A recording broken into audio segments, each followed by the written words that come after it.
जय श्री कृष्णा। कैसे हैं आप लोग फ्रेंड्स। आज की चर्चा जो होने जा रही है बेहद ही महत्वपूर्ण होने जा रही है। आज हम चर्चा करने जा रहे हैं ऐसे प्लैनेट्स की जो बहुत बड़ा दुर्योग बनाकर आपके बर्थ चार्ट में बैठे हुए थे और आपके लिए बहुत बड़ी नेगेटिविटी उत्पन्न कर रहे थे। तो आज हम चर्चा कर रहे हैं पराक्रम के कारक मंगल देव की और चर्चा कर रहे हैं राहु देव महाराज की, जो कि कर्म स्थान पर बैठे हुए हैं। देखिए, जब कोई भी ग्रह दुर्योग बनाता है या शुभ योग बनाता है, ऐसी स्थिति में उसका प्रभाव उन स्थानों पर तो रहता ही है जहाँ पर वो बैठा है या जहाँ पर उसकी दृष्टियाँ हैं, किंतु उसका प्रभाव वहाँ पर भी होता है जहाँ पर वो किसी ग्रह के साथ किसी भी प्रकार का कोई संबंध बना रहा होता है। जैसे कि अगर मैं देखिए केंद्र संबंध की बात करूं तो ये एक दूसरे को सुखता प्रदान करने का कार्य करते हैं, सहयोग देने का कार्य करते हैं। बेशक आपस में शत्रु ग्रह ही क्यों ना हो, लेकिन अगर मैं नवम पंचम राज्यों की बात करूं तो ये एक दूसरे को लाभ प्रदान करने का कार्य करते हैं।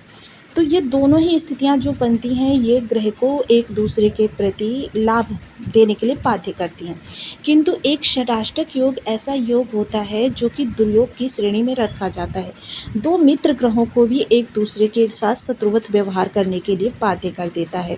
फलता क्या होता है, चीज़ें प्रतिकूल होती चली जाती हैं, आपके प्रयास जो होते हैं निरर्थक चले जाते हैं और आप हर तरफ से हताशा, निराशा, परेशानियों से घिर जाते हैं। चीज़ें आपके लिए जितना आप सोचते हैं कि बस आप हो गया, यहाँ से मेरे लिए अच्छा निकल कर आएगा, लेकिन आपकी प्रतीक्षा ही बनकर रह जाती है और आपके लिए चीज़ें शुभ नहीं हो पाती हैं। अब देखिए, जिस समय पर राहु देव आपके लाभ भाव से गोचर कर रहे थे उस समय की थोड़ी सी चर्चा कर लेते हैं। जब इन्होंने लाभ भाव से गोचर किया, बहुत प्रतीक्षा हुई कि देखिए राहु बहुत अच्छे स्थान पर हैं। एक तो उपजय भाव था, दूसरे क्या होता है कि राहु एकादश में बहुत अच्छे प्रभाव देते हैं। लेकिन क्या एक चीज़ नोटिस की गई कि ये किस राशि में थे, मीन राशि में। अब मुझे ही यदि किसी शत्रु के घर में बिठा दिया जाए, मुझे हर चीज़ मेरी डिमांड से पहले समझकर प्रदान कर दी जाए, मेरी बहुत अच्छे से स्वागत सत्कार किया जाए, लेकिन क्या तब भी मेरा मन शंका से हट सकेगा? बिल्कुल नहीं। मन में एक अनजाना भय रहेगा, एक असमंजस की स्थिति रहेगी, जिसकी वजह से मैं किसी भी कार्य पर फोकस नहीं कर पाऊंगी और मेरा मन एक भ्रम में रहेगा। देखिए, ये स्थिति हो जाती है कि शेर के सामने बकरी को बांध दो और उसे हरी हरी घास डाल दो, फिर बोलो कि बकरी घास ही नहीं खा रही है, क्योंकि वो तो शेर को देखकर ही इतनी ज़्यादा भयभीत है कि आप कहेंगे ये किस तरीके से हुआ। क्योंकि देखिए, मीन राशि जो है वो देवगुरु की राशि है। देवगुरु देवताओं में सर्वोच्च और राहु क्या है, असुर। देखिए, अब असुर और देवों की अगर हम कहें तो इसे एक जन्मजात शत्रुता मानी जा सकती है कि अगर आपने दैत्य वंश में जन्म लिया है तो आपकी देवताओं के साथ शत्रुता है, और अगर आपने देव वंश में जन्म लिया तो आपकी दैत्यों के साथ शत्रुता है। आपको बस इनका विनाश करना है। तो मतलब ये चीज़ें जो हैं लॉजिकली अगर देखी जाए तो बहुत कुछ इनमें निकल कर आता है। वहीं देखिए राहु मंगल, देखिए मंगल में जब आक्रामकता है, वहीं राहु जो हैं वो आपकी सोच को प्रदर्शित करते हैं। राहु भ्रम है, श्वांग है, षड्यंत्र है, माया है। अब इन दोनों ने क्या किया, आक्रामकता जो है मंगल ने राहु को प्रदान कर दी और राहु ने अपना भ्रम, श्वांग और अपनी सारी चीज़ें मंगल को दे दी, जिसकी वजह से क्या हुआ, आपके लाभ संबंधी चीज़ों में, आपकी जितनी भी ये इस तरीके की चीज़ें हैं उनमें मंगल ने उग्रता भर दी। क्योंकि मंगल अगर थोड़ा सा भी कष्टकारक हो जाए ना तो फिर आपके लिए दुर्योग ही दुर्योग बनाते चले जाते हैं, क्रूर ग्रह माने जाते हैं। तो देखिए, ऐसी स्थिति में आपके लिए चीज़ें सर्वाइव करना काफ़ी मुश्किल हो गया था। जो भी कार्य आप करते थे उसमें शंका, भ्रम बहुत ज़्यादा आपको प्रभावित कर रहा था, जिसकी वजह से आप तरक्की की सीढ़ियों की तरफ कदम तो बढ़ाते थे लेकिन भय के कारण पीछे खींच लेते थे, या फिर आपकी दिशा जो थी वो भ्रमित कर रही थी आपको कि किस दिशा में आपको प्रयास करना चाहिए। वहीं साथ ही अगर मैं चर्चा करूं तो देखिए राहु के पास क्या है, अगर शरीर के बॉडी के हिसाब से हम इसको समझें तो राहु के पास क्या है। देखिए, अगर मेष के माध्यम से कहें तो मंगल के पास आपका मस्तक है, अगर वृष के माध्यम से कहें तो शुक्र के पास आपके चीक्स, लिप्स वगैरह ये वाला हिस्सा है, और अगर मिथुन के माध्यम से कहें तो बुध के पास आपकी नेक, और कर्क के माध्यम से कहें तो आपका मनः स्थल जो है वो चंद्रमा के पास है। वहीं आपका बाहुबल और चेस्ट के जस्ट नीचे वाला पार्ट जो है वो है सिंह के पास, यानी सूर्य के पास। अब देखिए, सूर्य जब अपनी आभा को लेकर आते हैं धरती पर, तो ये आभा हम किस तरीके से लेते हैं। देखिए, किरणें धरती तक आ रही हैं। अब कुछ जगहों पर देखिए इसकी उग्रता इतनी ज़्यादा बढ़ जाती है कि वहाँ पर देखिए काफ़ी जंगलों में आपने सुना होगा आग लग जाती है गर्मी बढ़ जाने के कारण। लेकिन कुछ लोग इसको यूटिलाइज़ करते हैं सौर ऊर्जा के माध्यम से। वो इससे बिजली उत्पन्न करते हैं या सोलर पैनल लगाते हैं या फिर कुकर सौर ऊर्जा वाले, उनसे अपना भोजन पकाते हैं। तो देखिए, इसको हर चीज़ को यूटिलाइज़ करने का आपका क्या तरीका है, इसको भी डिपेंड करता है। सोच जो होती है वो राहु होती है, क्योंकि राहु के पास कोई राशि नहीं है और प्रत्येक राशि के पास शरीर का कोई ना कोई हिस्सा है।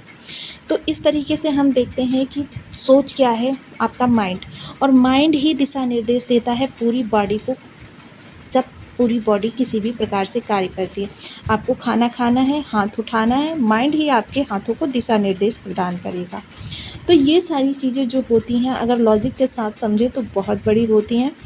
अब इनका जो ये षडाष्टक योग का दुर्योग समाप्त होगा, राहु पर किस तरीके से स्थिति डालेगा, इस पर चर्चा करेंगे। और देखिए, जो लास्ट का वीडियो मैंने डाला था कि मंगल ने अपना अंगारक विस्फोटक योग, क्षमा करें, विस्फोटक योग किस तरीके से समाप्त किया है, जिन लोगों ने वो वीडियो नहीं देखा तो कृपया वो वीडियो देख लीजिए।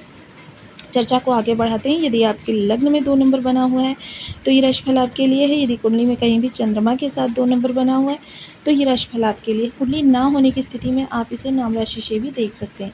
यदि अभी तक आपने अपने इस चैनल को सब्सक्राइब नहीं किया है तो प्लीज़ सब्सक्राइब कर लीजिए, वीडियो को लाइक कर दीजिए, चैनल को शेयर कर दीजिए। इससे होगा क्या कि हमारे आने वाले हर वीडियो की नोटिफिकेशन मिल सकेगी आपको सबसे पहले। एक प्यारा सा कमेंट करना बिल्कुल ना भूलें। कमेंट से हमें बहुत मोटिवेशन मिलता है, हौसला मिलता है और ये पता चलता है कि आप और क्या जानना चाहते हैं। तो देखिए, शनि की राशि में बैठे हुए हैं राहु, और शनि राहु को अगर प्रभाव देने में कहें तो एक जैसे ही हैं, क्योंकि दोनों ज़्यादातर कष्ट देने का ही कार्य करते हैं। हालांकि देखिए, अगर शनि की चर्चा करें तो वो न्यायकर्ता ग्रह हैं, वो दंड देते हैं, तो वो आपके कर्मों के अनुसार दंड या पारितोषिक प्रदान करने का कार्य करते हैं। लेकिन राहु भी आपको कष्ट ही देने का कार्य करते हैं। हालांकि इसमें हमारा भी बहुत बड़ा हाथ होता है कि राहु को हम पॉजिटिव रूप में ले रहे हैं या सकारात्मक रूप में ले रहे हैं। क्योंकि देखिए, आपके थॉट्स जिस प्रकार के होंगे, शंका एक ऐसी चीज़ है जो आपके दिमाग को बिल्कुल खोखला कर देती है, और शंका है राहु। तो शंका पहले तो अपने रिश्तों से, देखिए व्यक्ति के जीवन में 2 प्रकार के रिलेशंस होते हैं, एक पर्सनल रिलेशन होते हैं, एक प्रोफेशनल रिलेशन होते हैं। पर्सनल रिलेशन होते हैं जो जीवन को आनंदमय बनाने में आपकी बहुत ज़्यादा हेल्प करते हैं, आपके बुरे समय को काटने में आपकी बहुत ज़्यादा हेल्प करते हैं। प्रोफेशनल रिलेशंस जो होते हैं वो आपके जीवन को सुविधा संपन्न बनाने में आपकी मदद करते हैं। तो देखिए, दोनों ही रिश्ते, देखिए अगर आपके, क्योंकि राहु कर्म स्थान पर बैठे हुए हैं, अगर आपके कर्म स्थान पर किसी भी प्रकार की विषम स्थिति बन रही है, यानी कि आपका अधिकारियों के प्रति संकित व्यवहार या उन पर किसी भी प्रकार का आपका, कहते हैं ना कि भ्रम का शिकार, या फिर आपके सहयोगी या निम्नतर कर्मचारी की 2 व्यक्ति अगर बात कर रहे हैं, आपकी तरफ उनकी नज़र पड़ गई, तो इसका अर्थ अगर आप ये निकाल रहे हैं कि वो आपके बारे में बात करें तो समझ लीजिए आप राहु के नेगेटिव प्रभाव से ग्रसित हैं।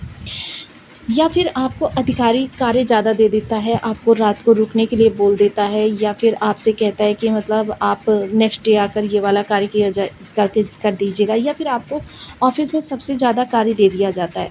तब क्या आपके मन में इस प्रकार के प्रश्न उठते हैं कि मुझे ही क्यों ये सारे कार्य दिए जाते हैं? क्या आपके मन में ये कभी आया कि हो सकता है कि आपकी किसी चीज़ के लिए परख हो रही हो? क्योंकि जो आपसे उच्च पद पर बैठे हुए हैं वो आपकी कार्य क्षमताओं की परख करेंगे, तभी तो आपको पारितोषिक प्रदान करेंगे। उनके लिए क्वालिटी हर अपने एम्प्लॉय की देखना बहुत अनिवार्य होता है।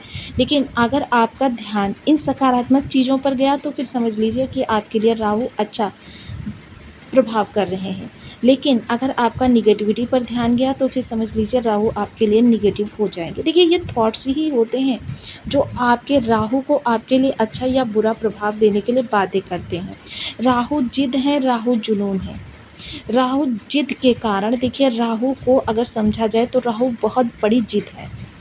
जिस चीज़ से जुड़ जाए, यानी संबंधित भाव से संबंधित चीज़ों से अगर जुड़ जाए तो वह चीज़ें आपको प्राप्त होने से कोई नहीं रोक सकता। लेकिन ये शंका, ये भ्रम, का शिकार होते होते हम राहु को नेगेटिव बना देते हैं, जिसकी वजह से देखिए हमारे अंदर योग्यता होते हुए भी, क्षमता होते हुए भी हम उन चीज़ों को प्राप्त करने से वंचित रह जाते हैं। तो देखिए इन चीज़ों को समझना अति अनिवार्य है, क्योंकि आपका ब्रेन ही वो सफलता की चाबी है जो राहु को शुभ या अशुभ कर सकता है। और राहु के देने के विधान को फर्श से अर्श और अर्श से फर्श का सफ़र करवाने में राहु मिनटों का समय लगाते हैं। हर ग्रह जो है आपकी क्षमता देखता है, आपकी योग्यता देखता है, अपनी महादशा आने का समय काल देखता है, लेकिन राहु ऐसा कुछ भी नहीं देखते हैं। राहु बस रातों रात आपको देना चाहते हैं। बस आपको राहु को पॉजिटिव रखना होगा, जिसकी वजह से क्या है, आपके जीवन में सुविधाएं आती चली जाएंगी, आप सफलता के शिखर पर पहुंच जाएंगे। सबसे बड़ी बात है कि ये सोच, दूसरी चीज़ समझनी ये ज़रूरी है कि जुनून उस हद तक कीजिए कि जहाँ पर किसी भी प्रकार का कोई अनिष्ट ना हो। क्योंकि आप किताबों में भी पढ़ते हैं और आपने बचपन से भी बड़े बुजुर्गों के मुख से सुनते चले आ रहे हैं, अति सर्वत्र वर्ज्यते, हर जगह अति बुरी होती है। देखिए जब बहुत ज़्यादा पानी बरस जाता है तब भी फसल सूख जाती है, और जब पानी नहीं बरसता है तब भी फसल सूख जाती है। यानी पानी की जो कमी की अति हुई वो भी दुर्योग बनी, और जो पानी बहुत ज़्यादा होने से अति हुई वो भी दुर्योग बनी। तो देखिए अति हर जगह बुरी होती है। वहीं राहु जो होते हैं वो आपको हार्ड वर्क के लिए प्रेरित नहीं करते हैं। राहु कहते हैं स्मार्टली वर्क करो। जितना ज़्यादा आप स्मार्ट वर्क करेंगे, वहीं राहु आपको भेड़ चाल में चलने से बचाते हैं कि भेड़ चाल में चलोगे तो भेड़ चाल ही रह जाओगे। राहु आपको आउट ऑफ द बॉक्स सोचने के लिए प्रेरित करते हैं। देखिए राहु के कुछ ऐसे सूत्र हैं, और सबसे बड़ी बात यह है कि आपका माइंड जिस तरीके के थॉट्स रखता है, क्योंकि आपको मैं भी सदैव बताती रहती हूँ कि जैसी वाइब्स हम ब्रह्मांड को देंगे वैसा ही हमें रिटर्न मिलेगा। तो देखिए इसका भी लॉजिक है, क्योंकि वाइब्स जो उत्पन्न होती हैं वो माइंड से उत्पन्न होती हैं। जब आपका माइंड